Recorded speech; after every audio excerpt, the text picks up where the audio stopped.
wisdom, prudentia, justice, justitia, temperance, temperantia, courage. fortitudo. Applying ancient philosophy to modern life, this is the Sunday Stoic.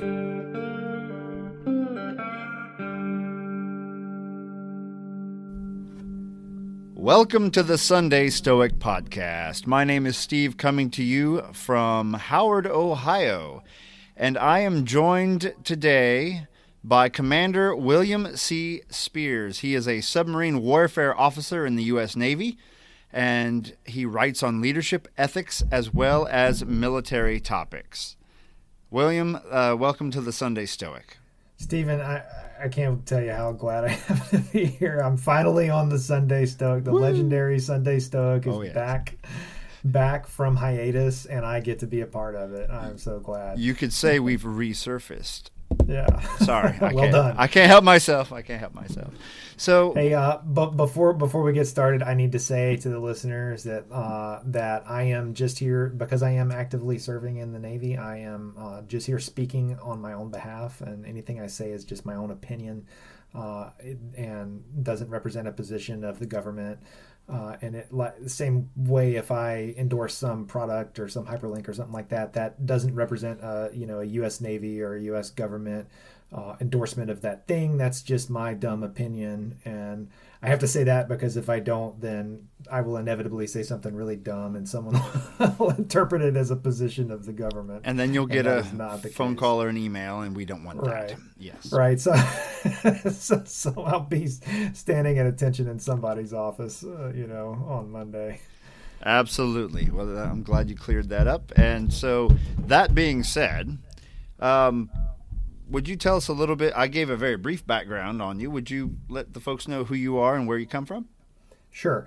I am a submarine warfare officer, like you said.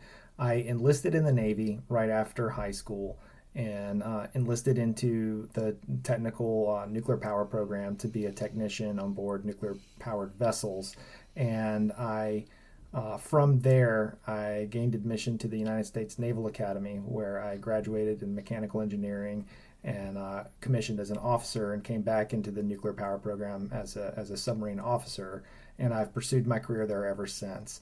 I've served on both attack submarines and ballistic missile submarines. My most recent tour was as the executive officer, or the second in command, of a ballistic missile submarine. And at this moment, I'm serving at the Pentagon. I'm talking to you from my basement in Washington, D.C., and I'm in between sea tours. Hopefully in a year or so, the Navy will, want me rowing again, and I'll be back at sea. But for now, this is what I'm doing, working at the Pentagon, pushing spreadsheets around, looking at how expensive ships are. I've also been studying Stoicism since I was a student at the Naval Academy. It's a popular thing there, and I kind of picked it up there. And that's me. I'm married with 3 kids. Got a pretty happy life here. Excellent. Now, what drew you to the Navy to begin with? Well, I come from middle class, Louisiana, small town kind of. I saw it as a path to, technical training and, economic, basically a path to something. Mm-hmm. It seemed like a route to education and college and all those things. I also wanted to serve my country, and it kind of checked all those blocks. I didn't know that I would stay in it as long as I did. I kind of figured I would go and do my minimum time and get out with a few skills and something else, and figure out something else to do. But it turned out to work out very well for me. And at this stage, I'm institutionalized, and I don't really want to grow up and get a real job. Understood. So, yeah. Yeah. I mean, you get to go out on submarines. I mean, like I said, your resume is very impressive, and what you're doing is important. Boy, I couldn't imagine all the technical skills that have to come into play on all those folks on a submarine to make that ship operate and and function for as long as you stay submerged. That's pretty amazing. It is a lot of school. There's a lot of studying involved, and I've already forgotten so much that before I go to sea again, I'm going to have my head in the books and memorizing all the diagrams again. And Yeah. you never outgrow it. Absolutely. So in all that training, you're learning all these technical things. Did ethics and philosophy come up in your coursework at the academy? So as an officer, you do take ethics, and that was a good course and that was enlightening. But you don't really have a lot of exposure to philosophy. I took a philosophy elective just when it was the bare minimum that was available. I took it because I was interested in it. But that didn't even become available until I was a senior, just because the mechanical engineering curriculum just dominated everything. Ethics is one of the kind of military courses that they worked in there, and I think I took that my sophomore year, and it's basically a survey of just war theory and ethics that makes sense for the military to know, and so it's a survey of deontology and virtue ethics and consequentialism or utilitarianism, all the kind of like basic philosophy 101 stuff. I know. I acquired a valuable course. I acquired a book at one point, Foundations of Moral Obligation, which I believe was inspired by James Stockdale's the Stockdale course. Yeah, and so I hunted that book down, and I haven't read it cover to cover yet, but I have it on the shelf, the in waiting. But I know that James Stockdale influenced your discovery of Stoicism, if I'm not mistaken. Would you like to tell us a little bit about how that happened? That's correct. So I can nerd out on Stockdale forever, and so you might have. I mean, not only that, his name's like James Bond Stockdale. Like, how awesome is that? I know. So for the listeners who aren't familiar with James Stockdale, so he's a heroic figure in the United States Navy, but he also was deeply into Stoicism before anyone ever heard his name, in the public sphere, and long before the internet and the popular Stoicism movement and all that. And so he's kind of the reason that Stoicism has kind of an underground movement at the Naval Academy specifically, because he's one of the heroes there.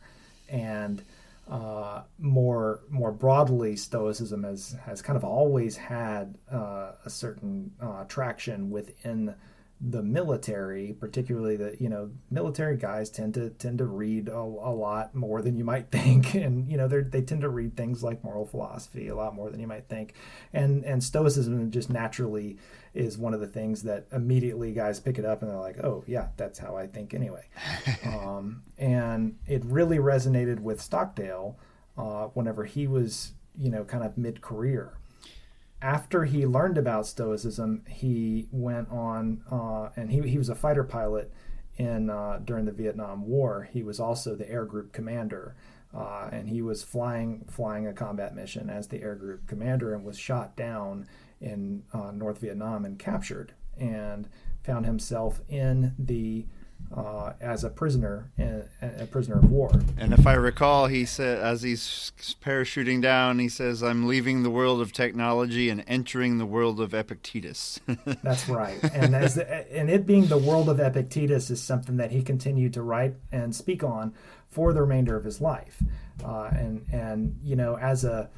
He couldn't have been a more appropriate person for that time and place. In the Hanoi Hilton, as they called it, or the Ho Lo prison system, he was the senior ranking officer for the majority of his time there. And so just the rule, the way it is if you're the senior officer in any kind of situation, your job is to take charge. And so it became his responsibility to take charge and basically to lead those prisoners in a way that gave them moral clarity and enabled survival. And you could not have picked a better person to do that, because the guy had a amazing moral character to begin with, but also was deeply steeped in philosophy, specifically Stoic philosophy, and specifically Epictetus. And he's not just read in those guys. Like he was very, very well educated, very well read, but Epictetus was the one that resonated with him particularly well. And all of his lessons on moral autonomy and indifference to indifferent things and recognizing what matters and isolating the moral reality to the moral identity of the individual, and basically such that what one identifies with is impervious to any kind of antagonist. A very appropriate mentality to have whenever you're being tortured in prison. Right. And so he was absolutely the right guy for that right time. And a lot of the other prisoners attribute their survival to his leadership in that environment. Yeah, and I recall him saying something which I thought was kind of profound. I think it was Stockdale that said this. You can correct me if I'm wrong. That the optimists tended to fare worse off than the realists. Like, oh, we'll be out by Christmas, and then Christmas comes and goes. Well, we'll be out by New Year's, and then New Year's comes and goes. And it's just trying to find the right mindset, which I think Stoicism can help to deal with the here and now and survive tough times. I don't know. It's amazing to me how what they went through and how he made it through. Well, you're 100% right. That was Stockdale, and that particular dilemma has been popularized by self-help and business type writers, right, as the Stockdale dilemma. But the idea is, the lesson in the Stockdale dilemma is recognizing the difference between optimism and pessimism and realism, and where those things lie. And so the reason that the people, the so-called optimists, would die is because they would be consistently disappointed, right? Because they would focus on some external idea of, oh, we'll be home by Christmas, and now here's this thing that's outside of their control. It's a non-moral factor, and it comes and goes, and it remains out of their power, and it doesn't go the way that they had hoped and the way that they had told themselves, and so they're disappointed by that. His position, which arguably is the more optimistic position whenever you really get under the hood of it, it just doesn't sound that optimistic, is, oh, we're going to probably be here for quite a while. And yet, we are going to return with honor. Sure. And we're, no matter what happens, we're going to, maintain our own individual dignity and our own moral identity. These people cannot turn us into monsters. These people cannot turn us into them. And I think that is a very valuable lesson. Absolutely. Whenever you see the world around you going a way that you don't want, and you might feel compelled to despair. Because there's so many things going on around you that you don't like, or you don't approve of, and you say that is really not ideal. That's very frustrating. I can't believe all these things are going this way, and all these people think this way, But being able to tell yourself they can't make me like that, or they can't turn me into them, and that is cause to rejoice. Absolutely. Recognizing that identity is, no matter how much the world crashes around me, I'm gonna be me, and I can't be made anything other than me. I can't be made like these monsters that are have all these negative negative features or negative views that I don't want. Well, great. I will never have those views. I will never have those opinions. I will never have those features. I think that's cause to rejoice. Absolutely. And you were saying it doesn't sound like optimism at first, but it really is when you dig in. Epictetus comes across that way quite often, where you read something and you're like, whoa, what are you saying? And then you step back. Oh, okay. You have to ruminate on it for a little bit. And it reminds me, you have a painting next to you I can see on your wall. The philosophers, that famous painting of the philosophers, all the famous Greek and the School of Athens. The School of Athens, that's the name of it. That's the one, people. There it is. Yeah, if you're watching the video, it's on the wall. If not, Google it. But I interviewed another author several years ago, Kevin Vost, who passed away not too long ago.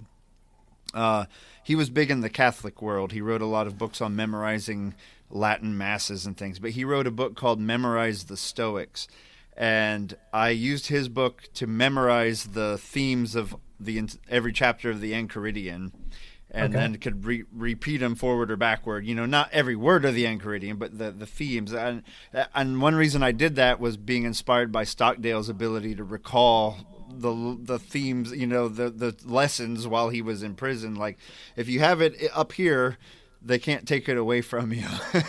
Yeah. And so that was your painting reminded me of that interview, because that painting actually shows up in the book on how to memorize the Enchiridion, because you walk through his house basically and make a memory palace, if you will, of using different scenes and scenarios that help things to stick in your mind. And so it's a pretty interesting way to memorize the Stoics. I'm gonna have to check that book out. Yeah. Now, I want to start with something that you probably have run into. I see this in popular writings and newspapers and things like that. There's a common critique of Stoicism, which would, if it were true, would seem to preclude it from being a philosophy that anyone in the military would be interested in. Okay, and it's this idea that the Stoics focus on what is in their control, and they are indifferent then to the external world, and therefore they're essentially sitting there staring at their belly buttons and not engaging in the world, which we know, if we are serious students of Stoicism, that we have our counter arguments to that there's a lot of evidence to the contrary. But how would you approach those critiques from people who maybe aren't fully grasping the philosophy? Yeah, well, what you described is kind of what people hear whenever I'm trying to describe it, and I say, okay, the keystone concept of the Stoic philosophy is virtue is the sole good, and that is, it's like the keystone of the arch. If you don't have that, you don't have Stoicism. And if you contradict virtue as the sole good, you may have something. It may be a grand philosophy. It's not Stoicism. Right. But whenever I say, okay, so what is virtue? Sometimes what people will hear is, oh, these people are completely self-absorbed. They're just saying the only thing that matters is my virtue and me, me. Well, part of virtue is justice. Right. It's kind of an important part of it, and accurately, perform or adequately performing in all the different roles that I fulfill, many of them which are unchosen, but all of which essentially are derived from reference to other people and the community. And Stoics are nothing if not communitarians. They're deeply deep believers of the idea that humans are made for each other. And the ideal wise person or sage in Stoicism is not some guy in a loincloth sitting on a mountain issuing platitudes. It's a pillar of the community. That's the vision of the ideal wise person, is someone who is deeply engaged, fulfills their duties with a sense of duty. And so you say, well, how can the military, sympathize with Stoicism? Well, it's all about duty. It's completely about duty. And that word duty is one that sometimes in the academic spaces you'll find people that will say, well, the Stoics didn't believe in duty. They didn't have a sense of duty, which is nonsense. Just because they didn't have a word for it that translates exactly to duty in the way that we say it. When we say duty, usually we mean some variant on moral obligation. Right. And they were all about moral obligation. They didn't necessarily. Usually, when people say they didn't believe in duty, they're talking about Kant. They're talking about deontology, and they say that the Stoics were not deontologists. And like, well, okay, and deontology. Kant was very influenced by the Stoics, as were like everyone that came after them. Right. Not necessarily everyone, but a great deal of them were. A fair amount, yes. A fair amount, yeah.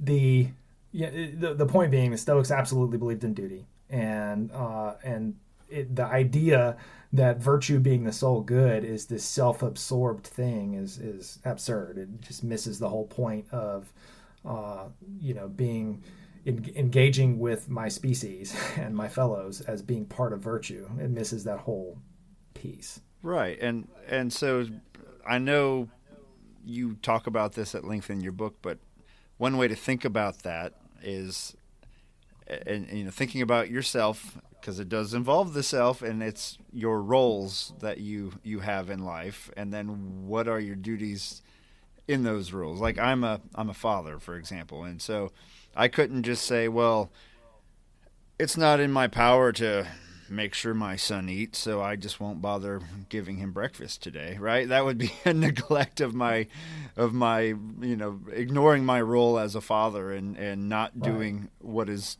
right and what is virtuous as a father. So I guess you can think about that a number of ways. So we could start with a quick discussion of arete, right?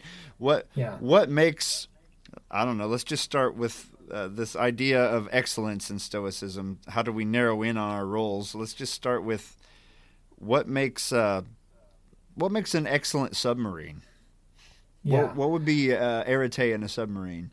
I guess it depends on its role, but either I would say that it's doing what it's supposed to do. Okay, there you go. and that's the crux of it there, and that is, I kind of short circuited the whole piece. You're fine. Discussion piece there, but the question of what is virtue that's a deep question, and a lot of people treat it like everyone just knows what virtue is, but try to find a definition of it. And what you're going to arrive at is something close to goodness, and so you come back to, okay, I want to know what virtue is the soul good. Okay, let me go look up and find out what virtue is. Okay, virtue is goodness. Great. All right, let me go substitute and say, okay, goodness is the soul good. Well, what the hell good is that? Like, that was I can't circular, do anything with that. Wasn't it? Yeah.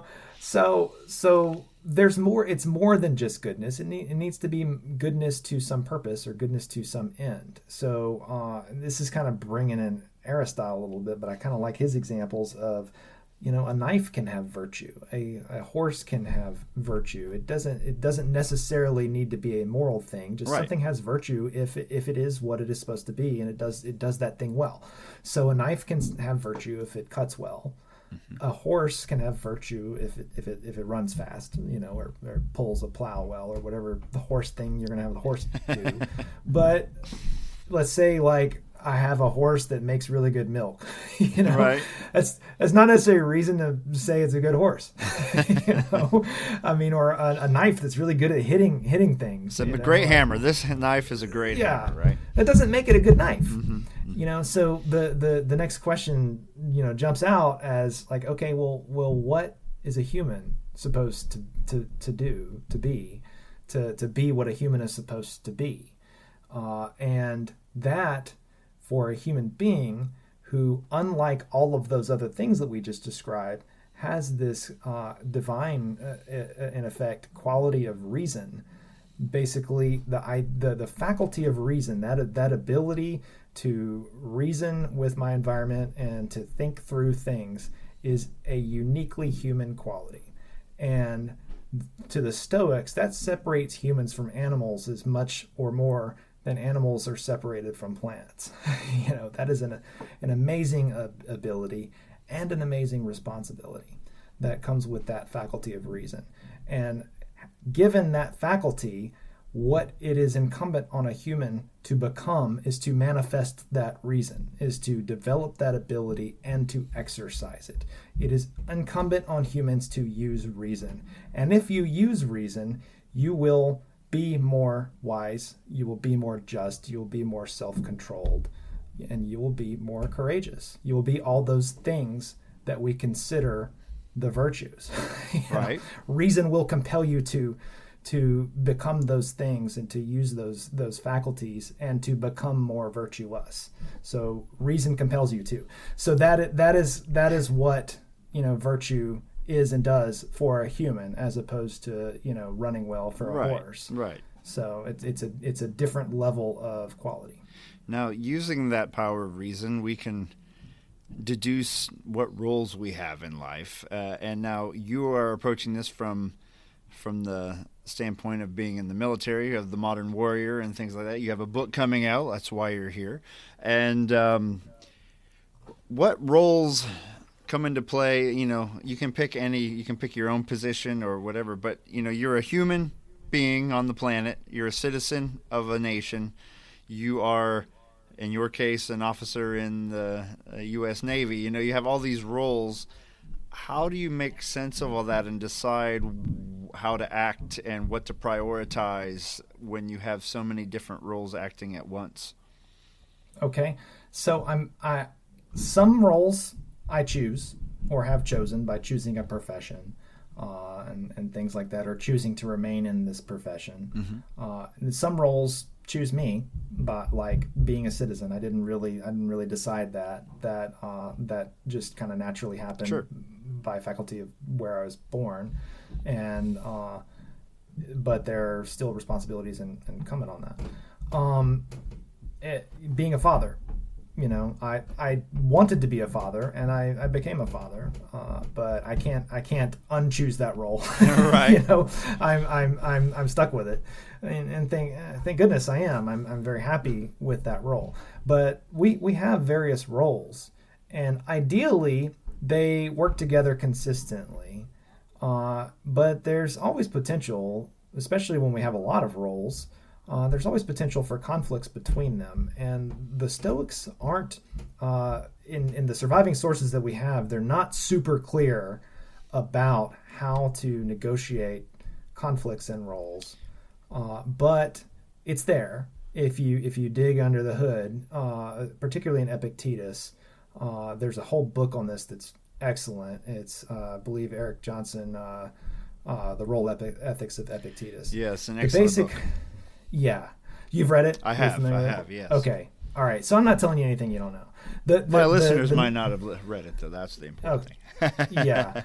So here's the real key point. Anytime that I've got various roles that are coming into conflict, the first question I need to ask, which will normally sort this out, is what is demanded by my role as a virtuous and reasoning human being.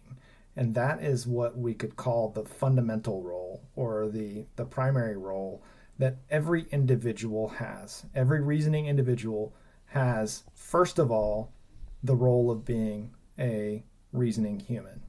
And all other roles that you might have are subordinate to that. Mm-hmm. And if the obligations attendant to some specific role, such as warrior or,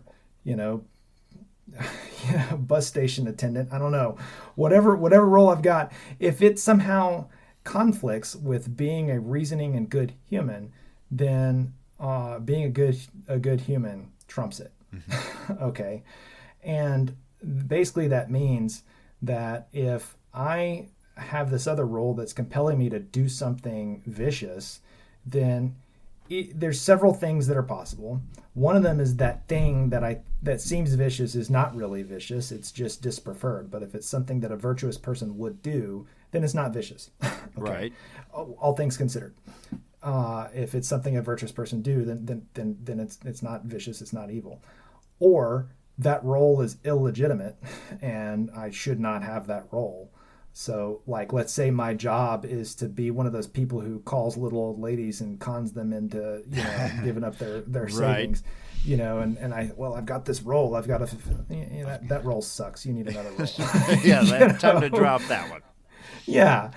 Or it could be that I'm confused by, I think that my role obligates me to do this one thing, when in fact it obligates me to do something else. And so a really good analogy for this is I early in my career, at some point, there was some kind of, and this is before I knew as much about the Stoics as I do today, and this was just more of a dad wisdom thing, but I felt, I barely remember the situation now, but there was a situation where I felt that a good naval officer would do one thing, but a good man would do something else. And I felt torn between those two. And, I explained it to my father. I'm like, hey, Dad, I'm struggling with this. And he's like, well, anytime I've ever felt torn between being a good teacher or being a good musician, my dad's a teacher and a musician. Anytime I've been felt torn between, doing my job or being a good man, I'd always just go with being a good man, and the rest will sort itself out. And that just seemed like brilliant wisdom to me at the time. And it turned out to be brilliant. But what it also turned out is that that's what the best naval officers do. So basically, and that's what I train my junior officers today. I tell them, like, if you think that you're torn between being a good man and being a good officer, you're probably screwing something up. Go with being a good man. Probably tell me about it, and Right. let's sort it out. But just as we're tuning your little ethical meter here, you know, be a good man, and you'll figure out that that's what the good officers do. You know, and that maps onto the Epictetan, you know, sorting of role ethics between the primary role and specific roles. And as to if that does not sort it, there are some other kind of specific details that, you know, Johnson gets into in his book that we can go into if you want to nerd out on that, but you might want to talk about other stuff too. Right. You know. Yeah. Well, it's just your book, and just to make sure we reiterate, you have a book coming out. That's why we're here. Would you tell us the title of that work? So the book is Stoicism as a Warrior Philosophy. It is a deep dive into the Stoic philosophy that is written for the modern warfighter. I wrote it for warriors, or people in the military, although it may be of interest to people not in the military. You know, 90% of the book is breaking down Stoicism and explaining it in a way that I think makes sense. You know, ways that I would explain it that I didn't see it explained in any other book. Yeah. And it's kind of like the idea is, if I were to, you know, I had some admiral that said, all right, Commander, what the hell is this Stoicism thing? And it's like, okay, well, Admiral, here's your book. You know. and so it's explaining that kind of military efficient manner where I'm not going to dumb anything down. Sure. But I'm also not going to spend a lot of time on superfluous language and kind of write indecipherably like a lot of academic philosophers will. Yeah. But then basically what makes it specifically for the warfighter is, you know, examples and getting into the military ethics stuff. And then kind of in the last two chapters, like the second to last chapter is a deep dive on basically civil obligation and how we manage the balance between duty to community and duty to humanity, which, as you can imagine, for a warfighter is a pretty stark tension. Sure, absolutely. And so I address it, you know, and then the last chapter is a deep dive on just war theory, specifically the you know, the role of, you know, and the morality of killing in war. Yeah. And presenting lethal force and when it is right and just to do such things, and all the things that you got to think about attended to that. And it basically is weighing it against the you know, tradition of just war thinking that goes back for thousands of years. Actually traces back to Cicero, which traces back to the Middle Stoics. Yeah. So wow. It's not. There is a lot more connection there than is often given credit for. That's great. Now, one of the things I mean, your book covers a lot of ground and a lot of background on Stoicism, and as we've talked about before on this show, we've talked on previous episodes, the dichotomy of control. My first ever interview was with William Irvine, who turned it into a trichotomy of control and all of that. But you have this idea of the Stoic knife. Would you help to let us know how that works? How do you use that analogy in teaching about Stoicism? Well, it's really just really cool, right? Like a knife is just cool. Well, it sounds sure. way cooler than dichotomy. Yeah. No, I don't really use the phrase dichotomy and control. It kind of makes me twitch a little bit, and I try to remain indifferent to the popular Stoicism discourse. Right. And of course, you know, there are as many interpretations of Stoicism as there are people who are into it. And it's like week 2 of your reading of Stoic blogs, you're like, well, if you really read the Stoics, you would see that it's, you know, they agree with me about everything. Right. But specifically the dichotomy of control, which I think that Irvine coined that term, actually. Yeah, I believe you are correct. And but it's everywhere now, and Yeah. it seems so deep. It just feels philosophical, like whoa, there's things I can control and things I can't, and I should worry about these and not these. Whoa, and, Mind blown. yeah. And so it really resonates with people who've never heard of Stoicism before, and it's a great selling point. It's a great magnet for Stoicism, really, because all these people that are, and I don't want to knock it. I'm happy for people to derive value out of philosophy to whatever extent that they can. Sure. I'm great with that, but I feel like there is a lot left on the table in just framing it as a simple dichotomy of like, worry about these things but don't worry about these things. I think that a better way to think about it, so what you really have to get into the concept of prohoresis and or moral choice. Sure, yeah. And how Epictetus really captures it best.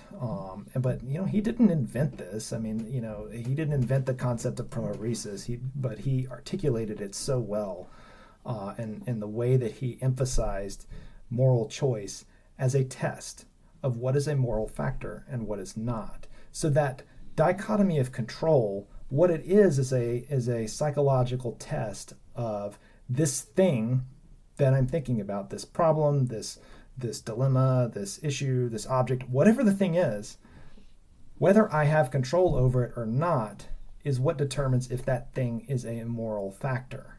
And so and that means it's whether or not that thing affects my virtue, or reflects on my virtue, is a function of my virtue. And that's whether, I should accept it into my hegemonicon, or my ruling center. I should accept that idea and continue thinking about it, or I should dismiss it. And so there are instruments in philosophy called, like a philosophical razor, like Occam's razor, Right. or Hanlon's razor, where the idea is you shave off concepts and arguments that are irrelevant to what you're talking about or what you're trying to accomplish. And by cutting off the extraneous bits, you isolate your argument or your idea down to what matters. And the Stoic knife approach, or the knife model of prohoresis, is basically treating the concept of moral choice like a philosophical razor to cut off things that are irrelevant. And that is really how Epictetus is using it. So he's not just saying, worry about this, don't worry about this. He's saying, you are this, or I am this, and I am not this. And that applies to so many things.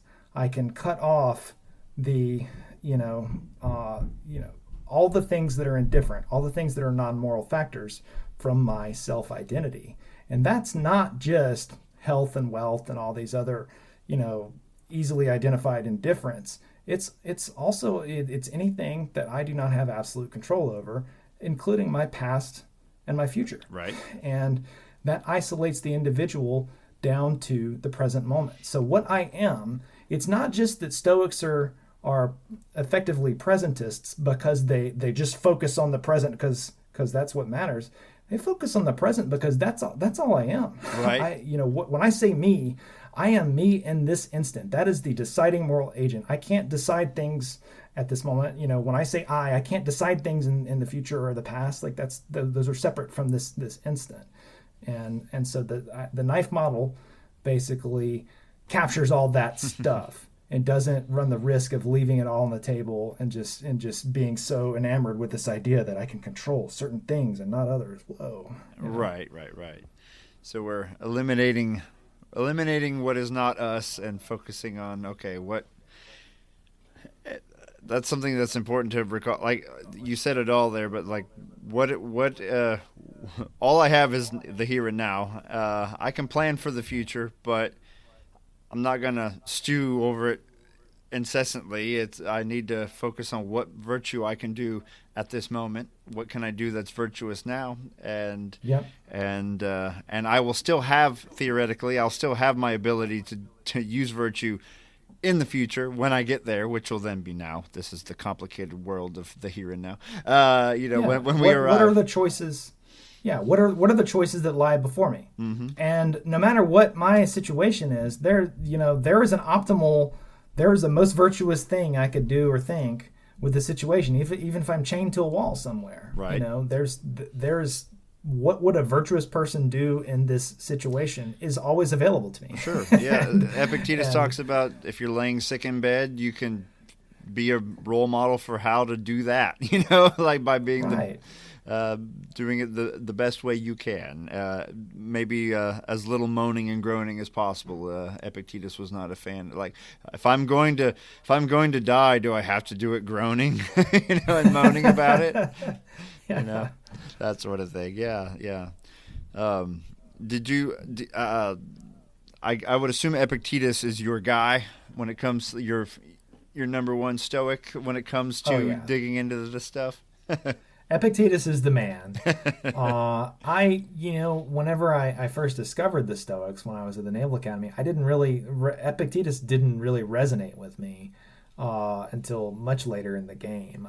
Early on, Marcus Aurelius, wow, he's in Gladiator. What right. Say no more. And Seneca's writing is just like warm bathwater. He's such a beautiful writer. And you can just read it whenever you're in a bad mood, and it's just soothing and just makes you feel better. Oddly enough, warm bathwater is kind of how he went out too. Right? Yeah. You make a really good point. maybe I need to find a better better expression there. Yeah, but Seneca is so fun to read, mm-hmm. and so he's kind of who, like, when I recommend. The gateway guy. He's the gateway guy because he wrote so much. Yeah, he did. But you can just pick up the moral epistles and just open it to any page mm-hmm. and be like, "Damn, he's right." Right. Exactly. Yeah. Like, are you talking to me right now? Epictetus reminds me of like the drill instructor of. Right. He's like, "What are you doing?" You see him, like, I can just picture him with a cane, like, or I think of like kind of Yoda walking around in his robe, like whacking Luke on the head. Right. I just picture him walking around just whacking these students on the head. Prohibitious, study it, you must. Yeah. Okay, on my bingo card for this interview, I did not have a Yoda impression. That was right. Yeah. Victory is mine. That is my first Yoda reference in a podcast. So hey, if you do check out that book I recommended earlier, Yoda appears in it. Have tied in with prohoresis, oddly enough, in that Memorize the Stoics book I mentioned. So it comes to my mind as well. Yeah. So he is. Kind of a hard-nosed and a bit, I don't know if sarcastic is the word, but he really grows on you. Yeah, because like after a little while, after you read him enough and you kind of get his personality, you're like, this guy's funny as crap. Like all his sarcasm, and whenever he just lights somebody up, you're kind of like, man, that guy probably had that coming. Right. Show me. I just want to see one Stoic before I die. Just one. Come on. Yeah. What's up with you guys? Yeah. He feels like a drill instructor. You guys are a bunch of slaves and worms. Yeah, my mind goes straight to Arlie Ermy and right. Full Metal Jacket or something, Yeah, but he had a lot of. I mean, who knows? We lost so much of the original Stoic works. It's hard to say who all influenced him. Obviously, Masonius Rufus and others, his teachers, but so much of his stuff just appears, appears to be his own. Some of the ways he frames things and discusses things. It's pretty amazing. Now, he definitely puts a unique Epictetus spin on everything. That is correct. But the thing that's really cool about it is that that this is what philosophy is taking something and interpreting it in a way that builds on it somehow. He really doesn't deviate. He doesn't really say like, well, Chrysippus was wrong about this or that. I'm gonna tweak. He was wrong about this one thing, so I'm gonna turn that off and just I will circumscribe that from my philosophy and have this. Even though perhaps he does, and just we don't have a record of it. Right. But he's pretty faithful to the sources that he inherited, mm-hmm. and he just emphasizes what he thinks is important. And it almost creates a different take on the philosophy. Yeah. Now, getting into your book a little more, the concept of the warrior, a warrior, as it were.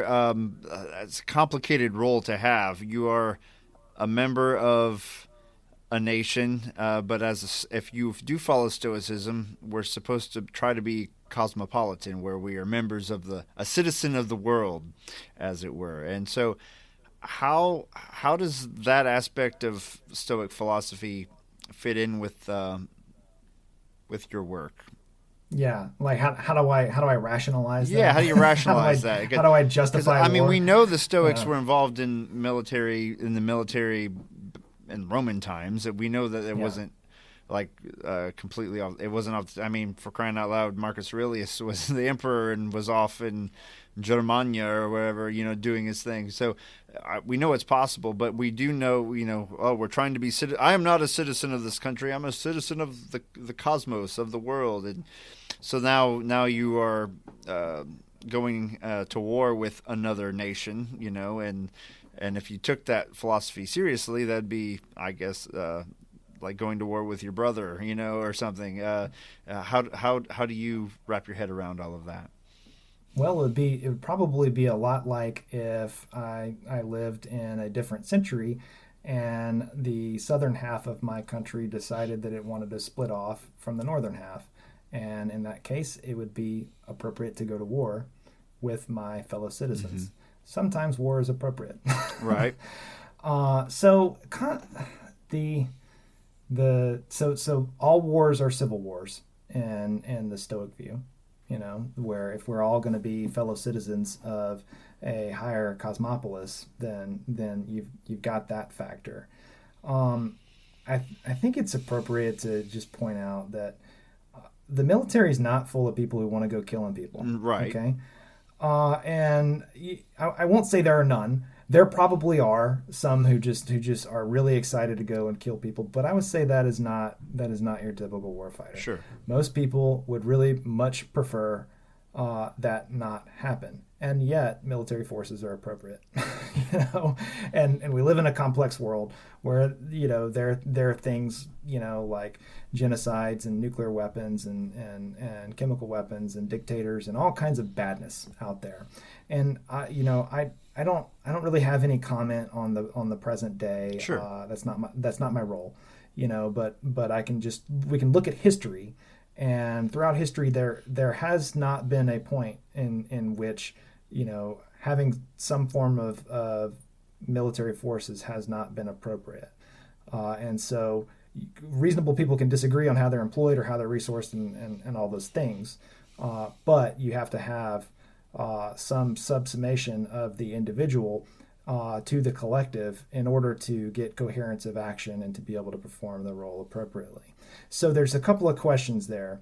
That you can object to military service or say that it's incompatible with Stoicism on a few different grounds. One of them is the idea of loyalty to a nation that's a profoundly anti-Stoic idea. I argue in my 5th chapter that's kind of a misreading. Mm-hmm. I'm a member of my family, I'm a member of my country, and I'm a member of the species.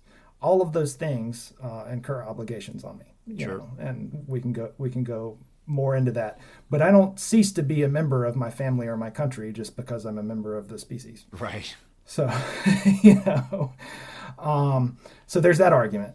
The other kind of two really salient grounds on which you could argue that military service is incompatible with Stoicism is the moral autonomy piece, the idea that I would never forfeit my moral individuality and my moral autonomy by being willing to take orders, especially moral orders with very high moral gravity. Right. I argue against that. Obviously there are some orders that would be unfollowable by illegal orders, whatever the term would be. The whole my mind goes to World War II. The whole I was only following orders kind of a thing. Oh, yeah. And that's a very interesting discussion. Right. Let's come back to that. Okay. Because that's a good one. But and then the other ground is the nonviolence ground, that the idea that I would never agree to harm another individual. I would very much like not to harm. Absolutely, yeah. And especially in a world, you bring in the concept of deterrence, which didn't really become a vocabulary word until the nuclear weapon was invented. But it's a big deal. Yeah. But if you plot out the lethality of war, on a graph, you notice a steady escalation and then a big spike in World War II, and then it just plummets after the invention of the atomic bomb, and it never really comes back. We don't see the millions and millions of soldiers perishing that we once did. No, it doesn't mean that we won't. Right. And there have been some pretty awful blips, and there are some pretty awful blips right now. But the major nation state conflicts so far have been averted. The morality of nuclear deterrence and everything, that's like a whole other library of crap that we could get into, and I really don't get into it in the book. Right. I don't mess with that, but that is a huge part of my profession. The point though is that the argument, if I can say there are circumstances under which a virtuous person would go to war, or conversely, that it would be vicious to refuse to go to war, which I say that such conditions do exist, then we have to think about the conditions under which war is justified. Mm-hmm. The conditions under which a virtuous nation goes to war and under which a virtuous individual goes to war. That is the just war tradition. It's been thought about since Cicero. Okay, and so I give that a little bit of attention. But then the question of moral autonomy, and would a Stoic consent to follow orders? I argue yes, because you recognize that attendant to certain roles are the necessity of coherent action, and any collective action, from as simple as a lemonade stand, is going to involve some degree of following orders and working as a group and acting as a group, and sometimes subsuming some aspect of my will to the will of a collective. And if I'm building a bridge, I'm going to have to follow orders. Right. Otherwise, you're going to have an incoherent mess at the end.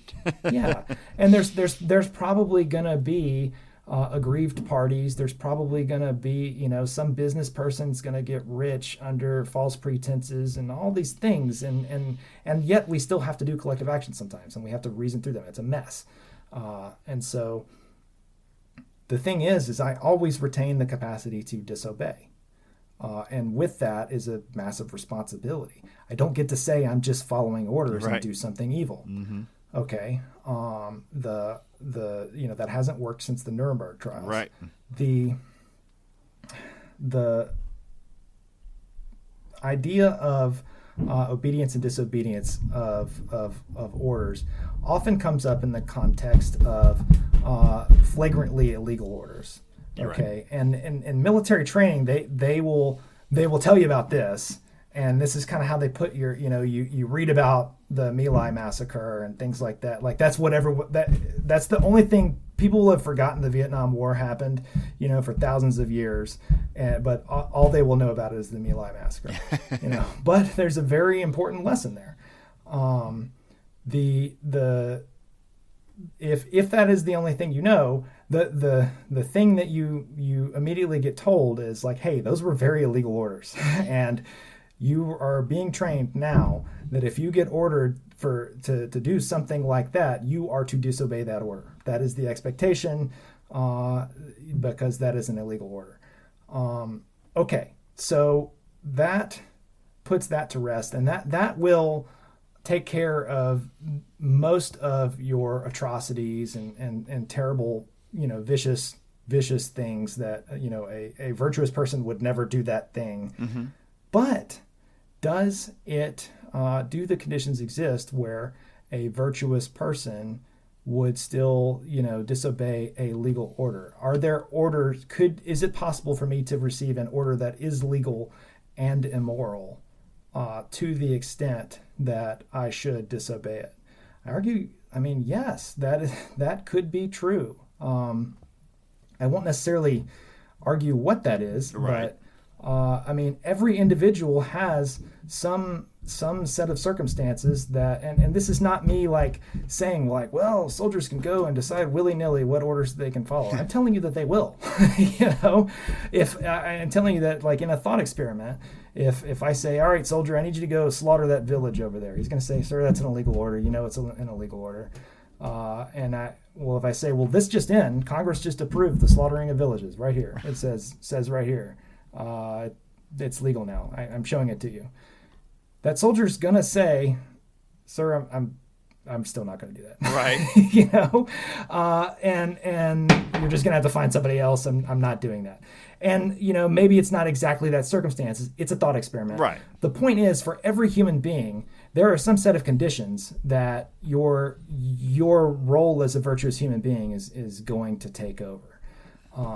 And thinking through those things is important, and recognizing that you have that capacity and that you will exercise it is, I think, an important part of moral responsibility. And that's also an important part, and it's a very, very controversial a piece of this, because there's the argument that individuals, the individual combatant is only obligated to follow his lawful orders at a moral level, and doesn't have any responsibility for the morality of the war he's participating in.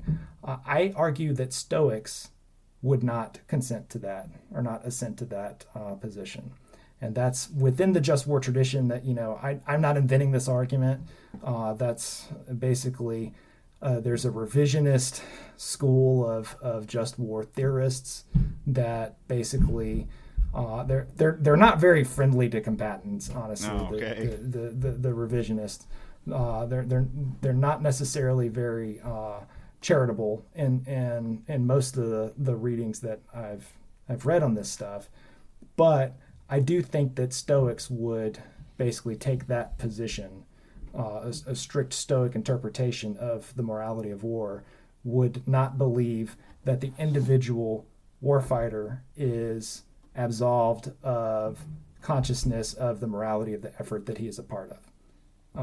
And with that is a lot of responsibility. Absolutely. But it's a complex topic. Sure. But we need a force of thinking soldiers, autonomous decision-making individuals, not just it's not a group of blind order-following machines, and I think it's nobody wants that. Nobody wants that. And there's this idea of the ideal soldier being like perfectly and just mindlessly obedient. Right. That's science fiction. That's not, no one, like no commander wants that. What's going to because happen? That kind of soldier is useless. The moment something Murphy's Law kicks in, then all is lost at that point. You can't adapt. Yeah. You can't adapt and overcome. Life, as I've been told, life is a contingency game. It's, something's changed. Now what? Something's changed. Now what do I do? How do I navigate this? It's a constant change of plan and maneuvering around and over obstacles that you didn't expect. And you can't do that if you can't plan, think, and use what's between your ears appropriately. Right. It's required. Absolutely. So, what do you hope that folks in the military or civilians will get from this book, and where do you see this going in the future? Do you if it were, if I had my Ideal brothers, world. then everyone would read this book. Honestly, to be fair, like the book's not for everybody. The book is much better than the author. I will say that, and that's easy to achieve whenever you're dealing with the best ideas in history, and you're just presenting them. But I would like a lot of people to read it. I do believe that on contact with really good ideas, you will be altered in a positive way.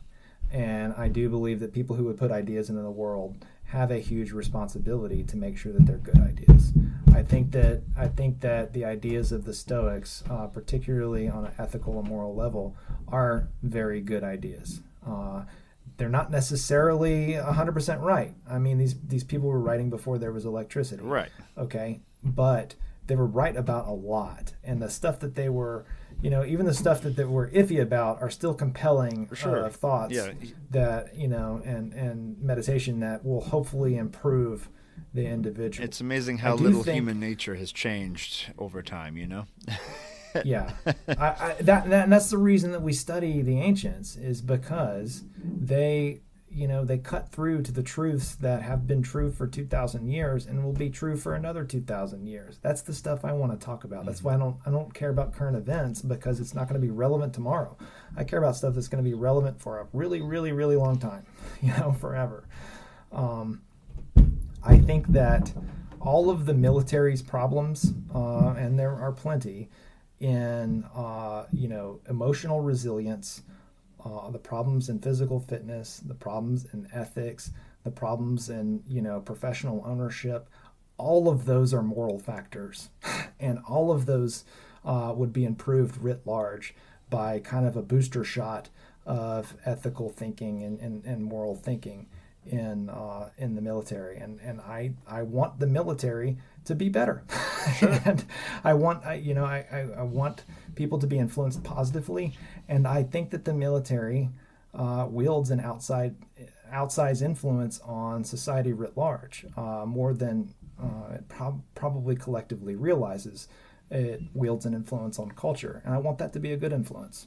And so that's kind of what I hope for this, I'm not going to make any money off, that's one of the things you find out being an author, is that there's no money in it. Like royalties are chump change. It's going to be gas money for I might break even on trips to the library.